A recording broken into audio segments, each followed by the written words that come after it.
मंत्र जैसा पियोगे पानी वैसी बोलोगे वाणी। बोलो जय सिया राम। अब जनक सुता तो हो गई, लेकिन ये जगत जननी कैसे है? चौपाई कहती जग जननी जानकी, जग जननी। जग जननी का मतलब मां, जगत की मां। देखो मां तो सबकी मां होती है, इसमें मुझको क्या कहना। मां तो सबकी मां होती है, इसमें मुझको क्या कहना। यदि कहना ही है तो यह कहना मेरी मां का क्या कहना। मां तो सबकी मां होती है, इसमें मुझको क्या कहना। यदि कहना ही है तो बस ये कहना मेरी मां का क्या कहना। और मां कौन?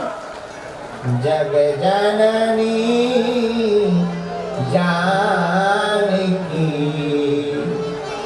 मां जगत जननी जानकी जगत की मां है। देखो कुपुत्रो जायते कुचदपि कुमाता न भवति। पूत कपूत सुने हैं पर न माता सुनी कुमाता। पूत कपूत हो सकता लेकिन माता कभी कुमाता नहीं हो सकती। मेरे पागलों, मां के लिए कोई शब्द नहीं, मां तो बस मां होती है। मां का क्या कहना। धन्य है मां, ममता की वो धारा बहाती है, बहती रहती है। अरे मां का क्या कहना। धन्य है जानकी माता। जानकी माता के हृदय में हनुमान जी, लक्ष्मण जी दोनों पुत्र के ही समान हैं। जब वन में माता जानकी जी को, राम जी को वनवास मिला तो प्रभु श्री राम ने समझाया जानकी मत जाओ, लेकिन जानकी जी कहती नहीं प्रभु हम जाएंगे। नदी पानी के बिना सूखी है, और पानी के बिना नदी हो तो वो नदी नहीं कहलाती।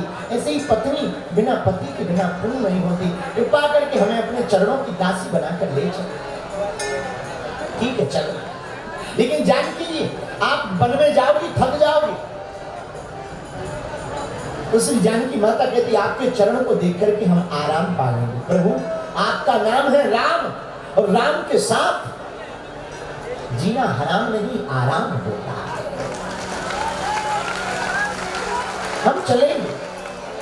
और रास्ते में चले तो थोड़ी दूर वन में निकले तो जानकी जी बोली प्रभु कुछ देर विश्राम कर लो। क्यों? आराम कर लो कुछ देर। राम जी बोले देखो हमने कहा था कि तुम थक जाओगी, लगता है थक गई इसलिए करी। अरे अब आराम नहीं करना है, अब वन में आए हैं तो वन में तो हमें 14 साल तक चलना ही चलना है। जानकी माँ कहती है प्रभु थोड़ी देर आप आराम कर लो। आप आराम करोगे, पसीना आ गया, हम आपके पसीना को ठीक कर देंगे, थोड़ा चरणों की सेवा कर देंगे। तब तक लक्ष्मण जी जल लेने गए हैं तो वो जल लेकर आ जाए। तो राम जी बोले लक्ष्मण जी तो आ जाएंगे, बच्चे थोड़ी। श्री जानकी माँ बोली प्रभु आप सही कह रहे हैं, बच्चे थोड़ी हैं, पर वो बच्चे ही हैं। कैसे? प्रभु जब हम बना रहे थे तो लक्ष्मण जी की माँ ने कहा था कि लक्ष्मण आज से तुम्हारे पिता राम और माता तुम्हारी जानकी है। अब वो माँ है तो माँ का तो दुख होता है ना पुत्र के प्रति, और हम लोग आगे निकल जाए कहीं वो बिछड़ जाए तो बालक। ये करुणा माँ के अंदर है। एक बात और बोले, बेटा कितना भी नालायक हो, माँ को बेटा बड़ा प्यारा है। बात ना माने, उल्टा बोले, गाली बक दे, कुछ भी बोल दे, लेकिन माँ डांट सह करके भी रात को थाली लगा करके अपने बेटे के पास आ जाती है, बेटा खा ले, भूखा मत सो। धन्य भाग्य होते हैं जिनकी माँ होती है। और हमारी जानकी माँ जगत जननी माँ, जनक सुता जग जननी जान, जग जननी माई बाप जग जननी। इसलिए इंद्रपुत्र जयंत, इंद्र का बेटा जयंत कौवा बनकर के आया, माता जानकी जी के चरणों में चंचुका का चोंच का प्रहार किया। लेकिन प्रभु श्री राम आंख बंद करके लेटे हुए थे माता जानकी जी की गोद में।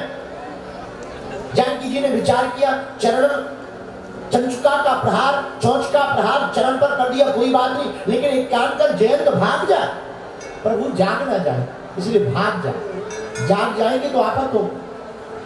लेकिन जयंत, इसकी तो मति मारी गई कि वहीं कांव कांव करने लगा, क्योंकि ये तो आया ही था बल देखने। जानकी जी ने तब भी कुछ नहीं कहा। चंचुका का चोंच का प्रहार करने पर भी जयंत को कुछ नहीं कहा, लेकिन बाद में वो जयंत माना नहीं, दोबारा चोंच का प्रहार किया, अपने पंजों से इतना तेज लौच दिया कि मैया जानकी जी के रक्त बहने लगा और कांव कांव करने लगा। प्रभु श्री राम जागे तो माता जानकी जी ने कुछ नहीं बताया, लेकिन प्रभु श्री राम जान गए। बाण तो था नहीं, एक तिनका को ही जयंत के पीछे छोड़ दिया। तिनका आगे जैसे चला, जयंत आगे आगे, तिनका पीछे। जयंत ने सोचा हमें तो पहचान थोड़ी पाएंगे, हम तो कौवा का रूप धारण करके आए हैं, लेकिन हम कौवा थोड़ी हैं, हम तो जयंत हैं। आगे जाकर रूप बदल लिया, लेकिन रूप बदल लिया पर तिनके ने पीछा नहीं छोड़ा। बोलो जय सिया राम। ऐसा अक्सर होता है, हम लोग सोचते हैं कि हमें कोई पहचानता थोड़ी है। भाई साहब, इस दुनिया में जितने भी आए हैं सबकी पहचान, आइडेंटिटी कहीं हो या ना हो, हमारे प्रभु के पास सबका बायोडाटा रखा है। कितने भी बदल लो। हमारे कवि हैं गंग साहब। गंग कवि बहुत प्यारी बात बोलते थे, उनकी बात हमें आज याद आ गई। वो कहते थे, पवन की झकोरन से बादल मिट जाते हैं, पवन की झकोरों से बादल मिट जाते हैं, आदर मिट जाते हैं नित नित घर जाए से।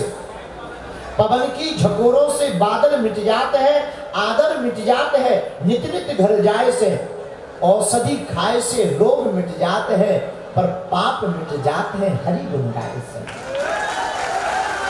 गंग कहे सुनो साह अकबर, कर्म छिपे न भभूति लगाए।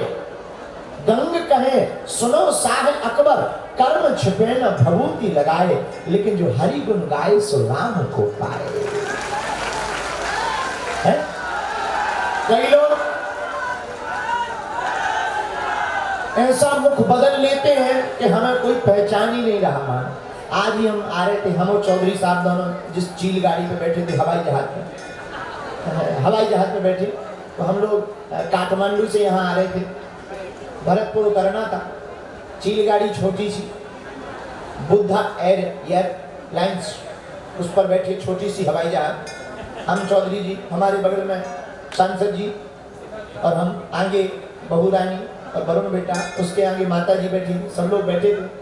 तो हम बैठे थे, तो हमें हमारे एक सज्जन साथ में रहने वाले ने कहा, गुरुजी आपको सब पहचान जाएंगे। सिक्योरिटी वालों ने कहा, गुरुजी आपको पहचान जाएंगे, घेर लेंगे। तो पता है हमने क्या किया? ये बैठे थे, हमने अपना ये गमछा लिया, मुंह में बांध लिया ताकि कोई पहचाने।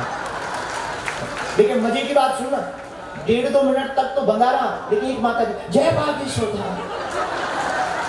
हमने पर निकाल के फेंक दिया, उनके बाहर में गए। जब पहचान ही गए तो कौन बता है?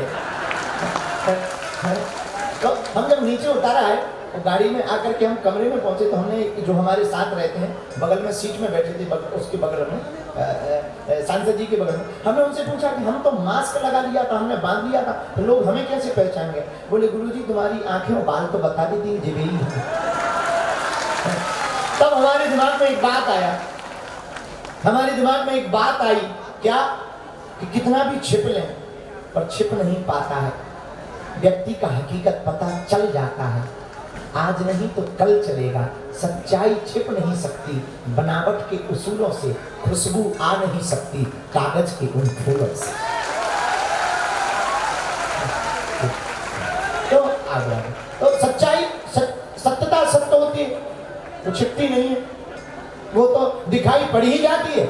उसी प्रकार जयंत को लग रहा था कि हमें कोई पहचानता नहीं, हम तो कौवा हैं, पर है जयंत। तो कौवा का रूप धारण करके जयंत वहां पर चंचुका का प्रहार करने आया, लेकिन उसे क्या खबर कि जिसे सबकी खबर है उसको तेरी भी तो खबर है?